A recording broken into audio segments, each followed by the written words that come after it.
Welcome, everyone. Thank you so much for joining me. This is, of course, the museum's Tuesday Treasure Program, where we go through some of the lesser seen objects in the museum's collections. My name, as always, is Nicole Carpenter. I am the Programs and Collections Director here at the Westport Museum for History and Culture. As always, we are pleased to offer you this program free of charge, but we do ask that you support the museum however you can. We have a suggested donation of $5, but we understand this is still a very difficult and challenging time, and we appreciate any support that you can offer. During our program, if you have any questions, comments, anecdotes, anything that you would like to share or ask, please enter them in the comments box, and I will go through as many of those as I can at the end of our presentation.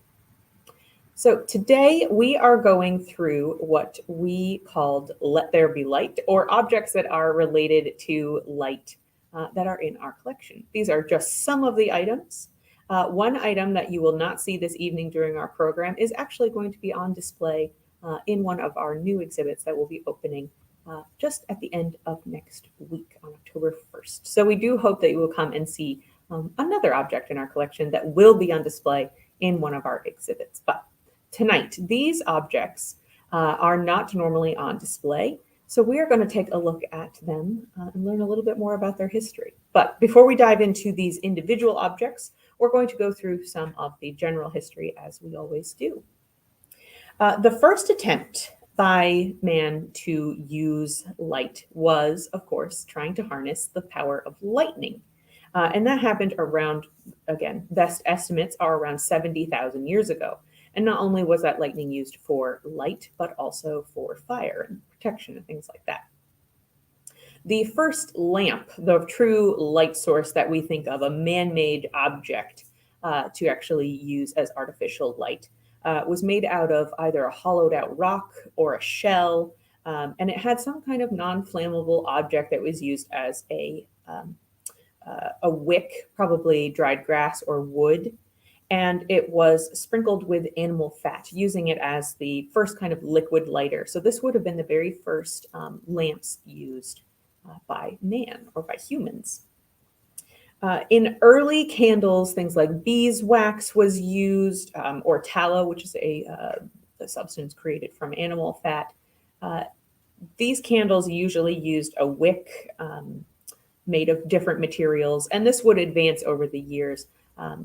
I know that some of the wicks that were made in the colonial period, which we'll get into with one of our other objects, these wicks were made in a specific technique that actually wasn't as good as the techniques that we use a little bit later on in history. And then, of course, the wicks that we use today have come quite a far way.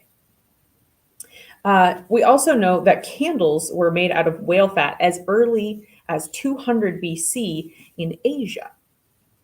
The first gas lamp was developed in England in 1790, and it was introduced to the United States shortly after by William Murdoch. Pelham Street in Newport, Rhode Island was the first section of road in the United States to actually use Murdoch's gas lamps in 1792, so very early on.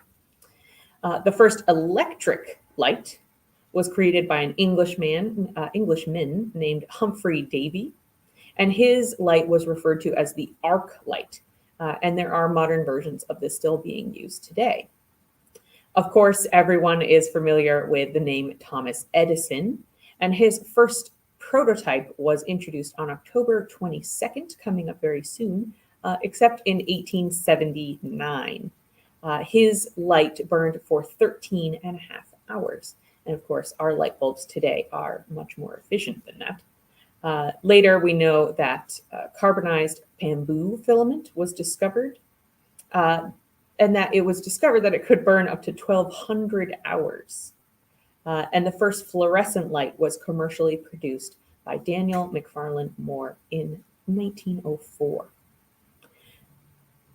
And of course, today we use things, well, we try not to use fluorescent bulbs, but that was a form. And now we are going into more energy efficient bulbs and things like that. But we are going to take a look at some of these older antique forms of light or items used with light.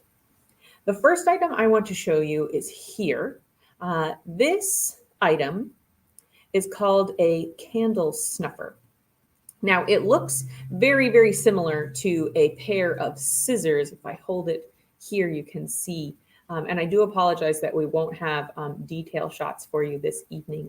Our cameras are misacting. They are not behaving as they would. So this looks like a pair of scissors. It actually opens, as you can see, but it has a small tray here.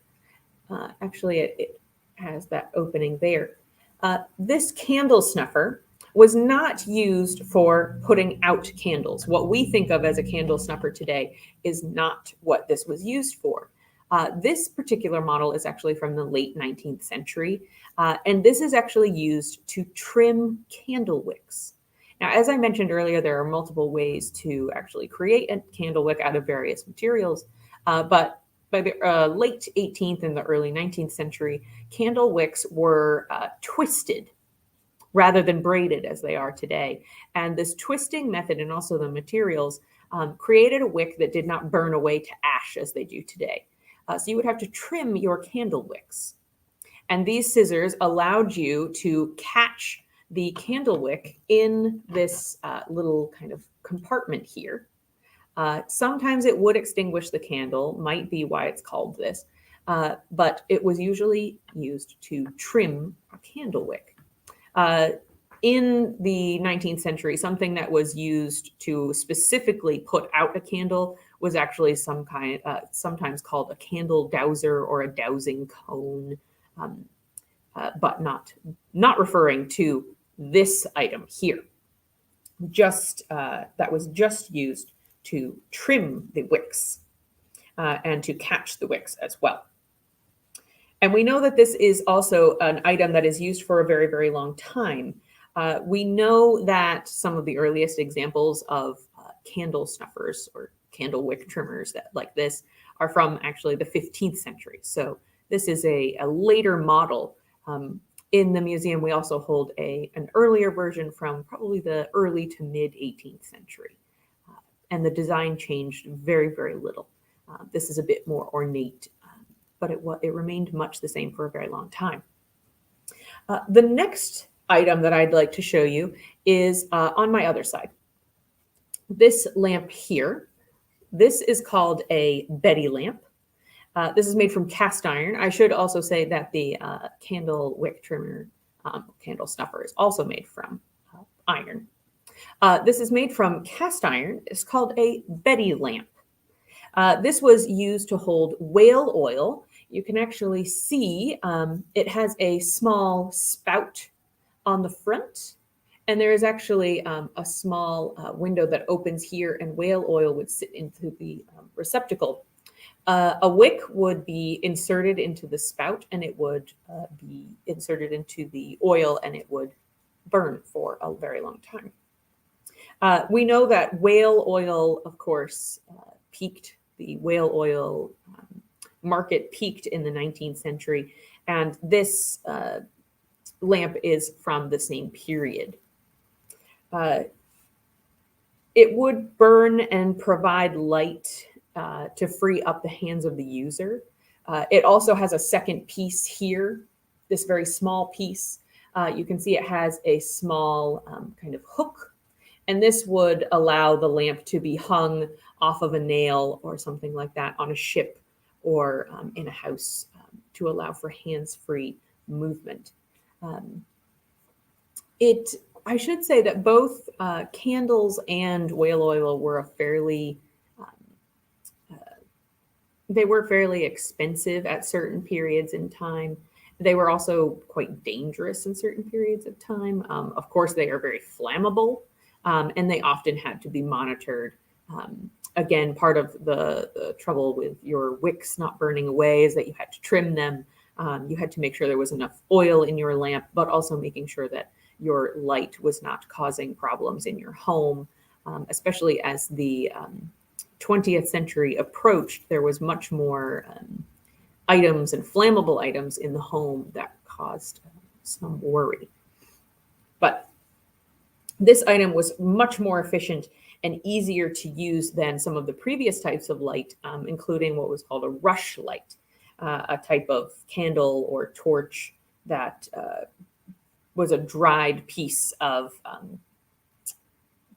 grass in fat or grease, much like the whale oil lamp, except that whale oil, of course, burned much more easily and efficiently. So it made it an easier and a better and actually a cleaner form of light for its time.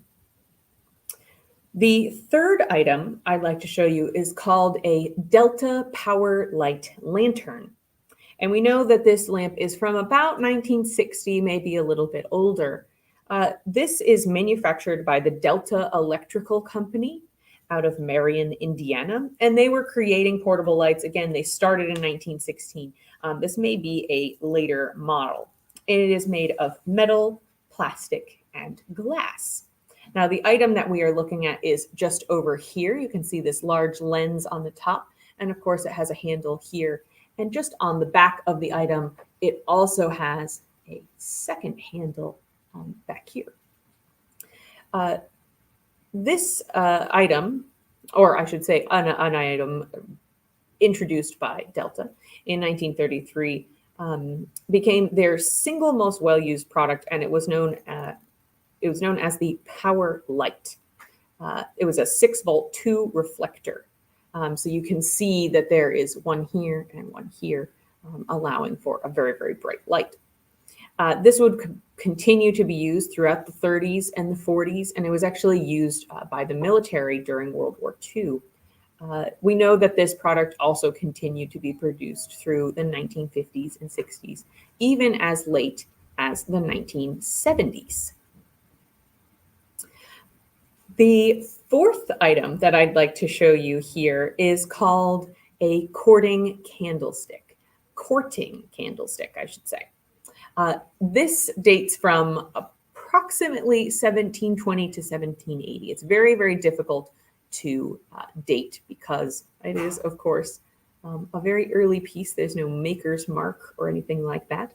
And it is this candlestick that we are looking at right in front of me here. And I'll actually move it more towards the center so you can take a look at it. Now this, of course, has a metal kind of twisting pattern in the middle. And I will show you its movable piece in just a moment.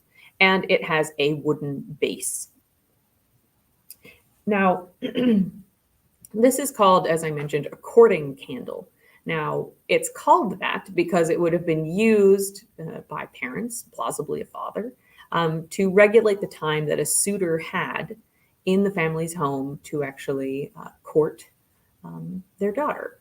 Now, the way this item would work is there is this small handle on the side, which you can see just here.